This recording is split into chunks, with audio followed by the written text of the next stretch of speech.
అయస్కాంత పదార్థాల యొక్క ధర్మాలను గనక మనం చూసినట్లయితే ఒక పదార్థాన్ని అయస్కాంతీకరించినటువంటి సందర్భంలో వాటి పొడవు స్వల్పంగా పెరుగుతుంది అనేటటువంటి అంశాన్ని గుర్తుంచుకోవాలి. సో ఇక్కడ అనయస్కాంత పదార్థంలో ఎలక్ట్రాన్లేమో విభిన్న దిశలలో ఉంటున్నప్పుడు దాన్ని అయస్కాంతీకరించినటువంటి సందర్భంలో ఎలక్ట్రాన్లన్నీ కూడా ఒక క్రమ పద్ధతిలో అమరి ఉంటాయి. కాబట్టి ఈ క్రమబద్ధమైనటువంటి అమరిక వల్ల దాని యొక్క పొడవు పెరుగుతుంది అనేటటువంటి కోణాన్ని మనం చూస్తాం. ఒక దండాయస్కాంతం యొక్క రెండు చివరల వద్ద ఆకర్షణ శక్తి అధికంగా ఉండేటటువంటి అవకాశం ఉంది.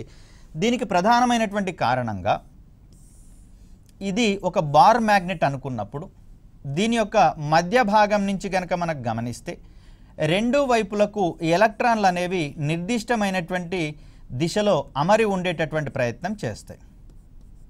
సో అదేవిధంగా ఇటువైపు చూస్తే మరొక ధ్రువం వైపుకి ఎలక్ట్రాన్లను అమర్చేటటువంటి ప్రయత్నం చేస్తాం.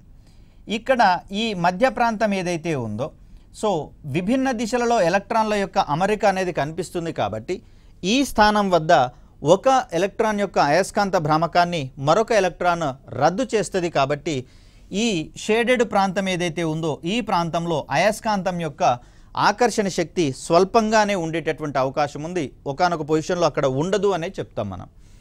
అదేవిధంగా ఈ ధృవాల దగ్గరికి వెళ్తున్న కొద్దీ వీటి యొక్క ఫలిత అయస్కాంత భ్రామకాలు పెరగడం వల్ల ఈ చివరల దగ్గర వీటిని మనము నార్త్ పోల్ మరియు సౌత్ పోల్గా మనం పేర్కొంటూ ఉంటాం. ఈ చివరల దగ్గరే అయస్కాంతం యొక్క ఆకర్షణ శక్తి అత్యధికంగా ఉంటుంది. కాబట్టి ఇనుప రజనను దీని మీద చల్లినట్లయితే అత్యధిక పరిమాణంలో ఇనుప రజన అనేది ధృవాల వద్ద అతుక్కొని ఉండేటటువంటి ప్రయత్నాన్ని మనం చూడవచ్చు. ఇది బి పాయింట్ యొక్క ఎక్స్ప్లెనేషన్గా మనం చూస్తాం.